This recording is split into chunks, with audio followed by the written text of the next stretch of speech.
Welcome to NN media. Telangana రాష్ట్రంలో సరిగ్గా 10-15 రోజుల క్రితం మానవ హక్కుల గురించి ఈ రాష్ట్ర ప్రభుత్వం అనేక రకాల కార్యక్రమాలను చేస్తున్నామని చెప్పేసి మన ముందు చెప్పిన సందర్భాన్ని మనం చూసినాం.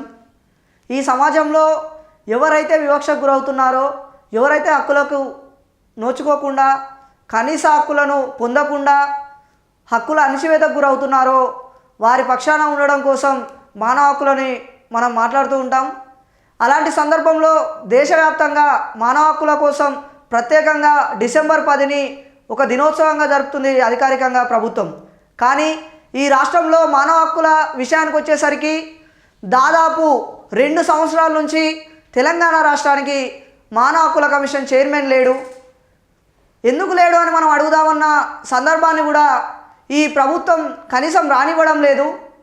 దాదాపు ఈ 2 సంవత్సరాల్లో తెలంగాణ రాష్ట్రంలో అనేక రకాల మానవ హక్కుల ఉల్లంఘన సంఘటనలు జరిగినాయి. ఆ సంఘటనల మీద మాట్లాడుతున్న గొంతులను నొక్కేసే ప్రయత్నం చేస్తున్న ప్రభుత్వం కనీసం మానవ హక్కుల కమిషన్కి చైర్మన్ నియమించాలనే బాధ్యత లేకుండా వ్యవహరిస్తుంది. ఆ సందర్భాన్ని మనం చూస్తూ ఉన్నాం. గత సంవత్సరం తెలంగాణ రాష్ట్రంలో అన్ని విశ్వవిద్యాలయాల్లో ఉన్న సెల్ఫ్ ఫైనాన్స్ కోర్సులలో చదువుతున్న విద్యార్థుల పక్షాన హాస్టల్ వసతిని కల్పించమని ఈ రాష్ట్రంలో ఉన్న విశ్వవిద్యాలయాలకు సంబంధించిన వైస్ ఛాన్సలర్లకి అలాగే ఉన్నత విద్యామండలి చైర్మన్ని కలిసి వినతిపత్రం అందజేసిన తర్వాత ఈ రాష్ట్రంలో దాదాపు ఉన్న అన్ని ప్రభుత్వ యూనివర్సిటీలలో సెల్ఫ్ ఫైనాన్స్ స్టూడెంట్స్కి హాస్టల్ సౌకర్యాన్ని కల్పించారు. కానీ కాకతీయ విశ్వవిద్యాలయంలో మాత్రమే సెల్ఫ్ ఫైనాన్స్ విద్యార్థులకు హాస్టల్ సౌకర్యం లేదు. ఆ హాస్టల్ సౌకర్యాన్ని కల్పించాలని చెప్పేసి గత సంవత్సరం డిసెంబర్ నెలలో ఈ తెలంగాణ రాష్ట్ర హ్యూమన్ రైట్స్ కమిషన్లో ఒక పిటిషన్ ఇవ్వడం జరిగింది. దాదాపు 200 నుంచి 400 మంది విద్యార్థులు హాస్టల్ సౌకర్యం లేక ఇబ్బంది పడుతున్నారని, వాళ్ళ సమస్యను పరిష్కరించాలని మేము ఒక వినతి పత్రాన్ని అందజేసి ఒక రిప్రజెంటేషన్ ఇచ్చే ప్రయత్నం చేసి మా సమస్యని హెచ్ఆర్సీ దృష్టికి తీసుకెళ్ళాం. కానీ అప్పుడే ఈ తెలంగాణ రాష్ట్రానికి హెచ్ఆర్సీ చైర్మన్ లేడు అని చెప్పేసి కొద్ది రోజుల్లో కమిషన్కి చైర్మన్ని నియమిస్తారు, చైర్మన్ గారు రాగానే మీ సమస్యను పరిష్కరిస్తామని చెప్పి అప్పుడున్న వ్యక్తులు మాట్లాడారు ఆ హెచ్ఆర్సీ కమిషన్లో.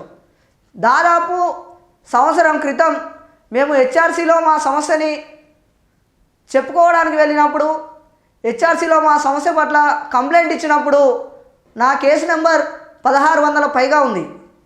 దాదాపు సంవత్సరం క్రితమే 1600 పెండింగ్ కేసులు హెచ్ఆర్సీలో ఉంటే సంవత్సరం తర్వాత కూడా ఈరోజు వరకు హెచ్ఆర్సీలో చైర్మన్ని నియమించలేదు.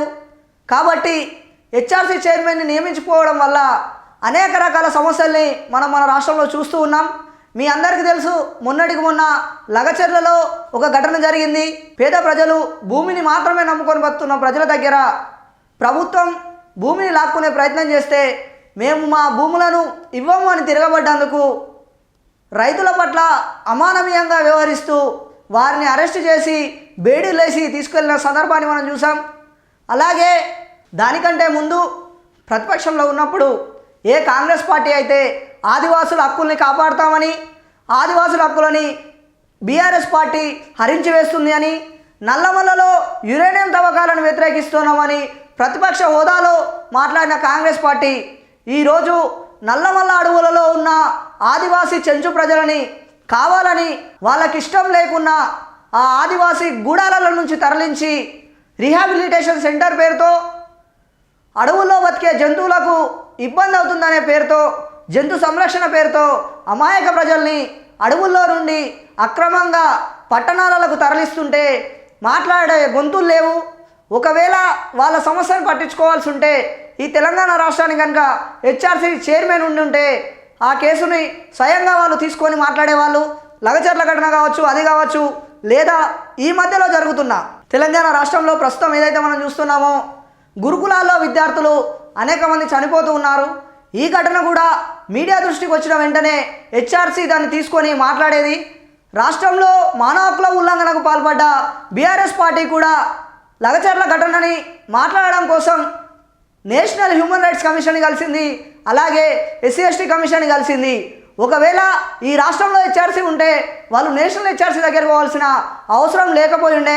కాబట్టి ఈ ప్రభుత్వం చేస్తున్న కుట్రల వెనకాల ఈ ప్రభుత్వం మానవ హక్కుల ఉల్లంఘనకు పాల్పడుతున్నందుకు వ్యతిరేకంగా నిజంగా ప్రజల పక్షాన మాట్లాడాలంటే సామాన్య ప్రజలకు ఉన్న ఏకైక దారి హెచ్ఆర్సీ మాత్రమే.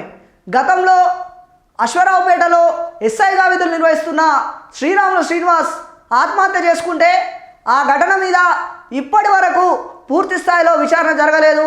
దానికి బాధ్యులైన వారి మీద చర్యలు తీసుకున్న సందర్భాన్ని కూడా మనం చూడలేకపోతున్నాం.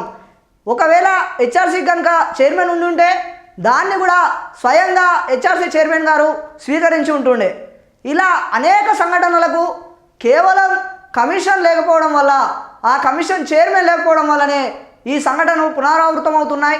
కాబట్టి దయచేసి కాంగ్రెస్ ప్రభుత్వాన్ని హెచ్ఆర్సీ కమిషన్కి చైర్మన్గా నియమించాలని చెప్పేసి మేము డిమాండ్ చేస్తూ ఉన్నాం.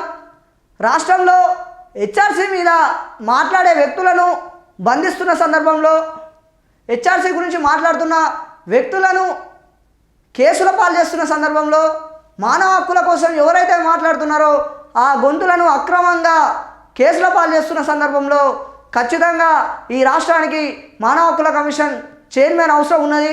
కాబట్టి ఆ చైర్మన్ని నియమించిన తర్వాత ఈ రాష్ట్రంలో జరుగుతున్న అనేక సంఘటనల మీద మాట్లాడడానికి సాధారణ ప్రజలకు కూడా మానవ హక్కుల కమిషన్ అనేది ఒకటి ఉన్నదని తెలిసే అవకాశం ఉంటుంది.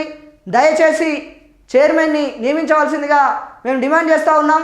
ఈ రాష్ట్రంలో ఉన్న ముఖ్యమంత్రి రాష్ట్రంలో అనేక రకాల లా అండ్ ఆర్డర్ ఇష్యూస్ వస్తూ ఉన్నాయి. వాటిని మనం చూస్తూనే ఉన్నాం. కానీ ఇప్పటి వరకు ఈ రాష్ట్రానికి ఒక హోంశాఖ మంత్రి లేడు.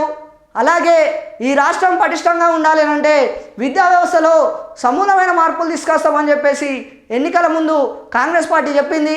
కానీ ఇప్పటి వరకు మన రాష్ట్రానికి విద్యాశాఖ మంత్రి లేడు. ఈ విద్యాశాఖని హోంశాఖని ముఖ్యమంత్రి గారి దగ్గరనే పెట్టుకొని పాలన చేయడం వల్ల అనేక రకాల సమస్యలకు కారణమవుతూ ఉన్నారు. దయచేసి వీటిని దృష్టిలో ఉంచుకొని ఈ రాష్ట్రానికి హెచ్ఆర్సీ చైర్మన్ని వీలైనంత తొందరగా నియమించాలని చెప్పేసి మేము డిమాండ్ చేస్తూ ఉన్నాం.